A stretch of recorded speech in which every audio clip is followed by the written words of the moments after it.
अगर मैं आपसे कहूं कि मुसलमानों की तारीख का सबसे बड़ा लश्कर चंद लम्हों में बिखर गया, 12,000 सिपाही, हाल ही में हासिल की गई अजीम फतह और बेमिसाल एतमाद, लेकिन फिर अंधेरे में तीरों की बारिश हुई, वादी खौफ से गूंज उठी और ऐसा महसूस हुआ कि इस्लाम खुद एक खतरनाक मोड़ पर आ खड़ा हुआ है।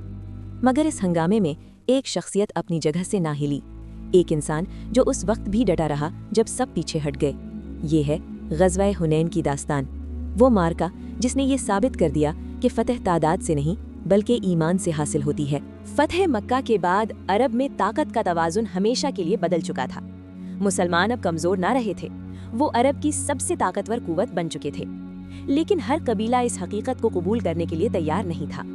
दो बड़े कबाइल बनु हवाज़िन और बनु सकीफ़ ने फैसला किया कि इस्लाम को इससे पहले रोक दिया जाए कि वो पूरे अरब पर गालिब आ जाए। क्या आप जानते हैं बनु सकीफ़ कौन थे? यही वो कबीला था जिसके पास रसूल अल्लाह सल्लल्लाहु अलैहि वसल्लम बरसों पहले ताइफ गए थे दावत इस्लाम लेकर। उन्होंने आप सल्लल्लाहु अलैहि वसल्लम का मजाक उड़ाया, आपको कमज़ोर कहा और अपने बच्चों और गुलामों को आप पर पत्थर मारने का हुक्म दिया। इतने पत्थर लगे कि नालैन खून से भर गईं, लेकिन रसूल अल्लाह सल्लल्लाहु अलैहि वसल्लम ने बद्दुआ नहीं दी। आप सल्लल्लाहु अलैहि वसल्लम ने माफ़ कर दिया। अब वक्त बदल चुका था। रसूल अल्लाह सल्लल्लाहु अलैहि वसल्लम 12,000 के लश्कर के साथ ताइफ की तरफ रवाना हुए, इस्लाम की तारीख का सबसे बड़ा लश्कर। ताइफ वालों ने शहर छोड़ दिया और वादी हुनैन में जमा हो गए, दो बुलंद पहाड़ों के दरमियान एक तंग वादी।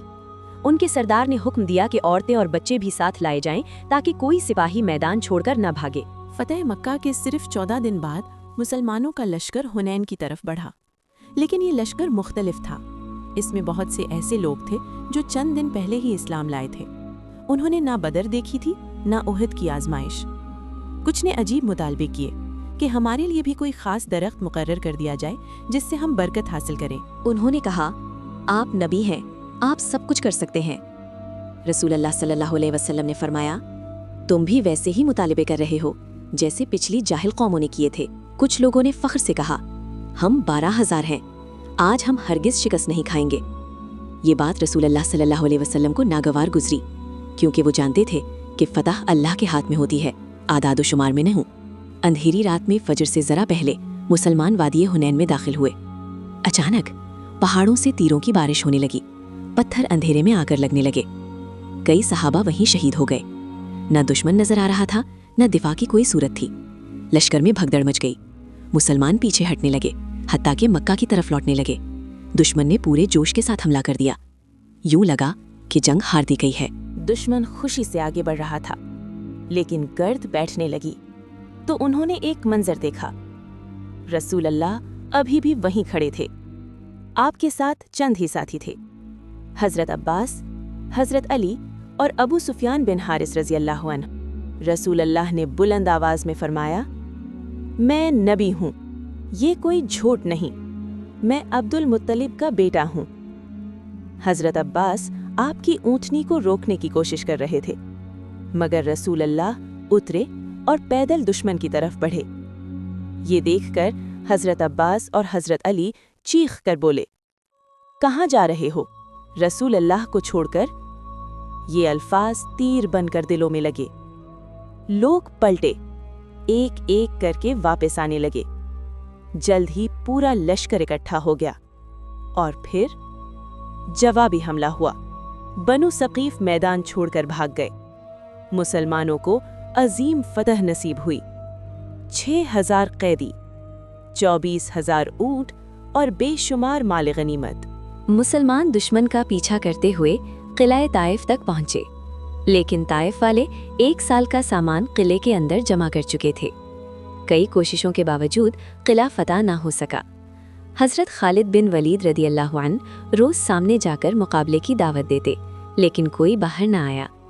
रसूल अल्लाह सल्लल्लाहु अलैहि वसल्लम ने ऐलान फरमाया, ताइफ का जो गुलाम हमारी तरफ आ जाएगा वो आज़ाद होगा। बहुत से गुलाम किले से निकल आए। आखिरकार रसूल अल्लाह सल्लल्लाहु अलैहि वसल्लम ने मुहासरा ख़त्म करने का फ़ैसला किया। कुछ सहाबा ने कहा, या रसूल अल्लाह, इन पर बद्दुआ कीजिए। आप सल्लल्लाहु अलैहि वसल्लम ने हाथ उठाए और फरमाया, ए अल्लाह, ताइफ वालों को हिदायत दे और उन्हें मेरे पास मुसलमान बना कर लिया। लश्कर मक्का वापस आया, लेकिन मदीना के अंसार दिल में एक अंदेशा रखते थे, کہیں ایسا نہ ہو کہ رسول اللہ صلی اللہ علیہ وسلم اب مکہ ہی میں ٹھہر جائیں۔ مال غنیمت میں سے نئے مسلمانوں کو زیادہ دیا گیا۔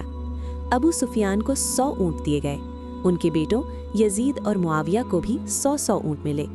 انصار میں چہمے گوئیاں ہوئیں، ہماری تلواروں سے ابھی خون ٹپک رہا ہے اور مال انہیں دیا جا رہا ہے۔ یہ سن کر رسول اللہ صلی اللہ علیہ وسلم نے انصار کو جمع کیا۔ آپ صلی اللہ علیہ وسلم نے فرمایا، کیا تم گمراہ نہ تھے اور اللہ نے تمہیں میرے ذریعے ہدایت دی؟ کیا تم غریب نہ تھے اور اللہ نے تمہیں غنی کیا؟ کیا تم بٹے ہوئے نہ تھے اور اللہ نے تمہیں متحد کیا؟ انہوں نے کہا، بے شک یہ سب اللہ اور اس کے رسول کا فضل ہے۔ پھر آپ صلی اللہ علیہ وسلم نے فرمایا، کیا تم اس پر راضی نہیں کہ لوگ اونٹ اور بکریاں لے جائیں اور تم رسول اللہ کو اپنے ساتھ مدینہ لے جاؤ؟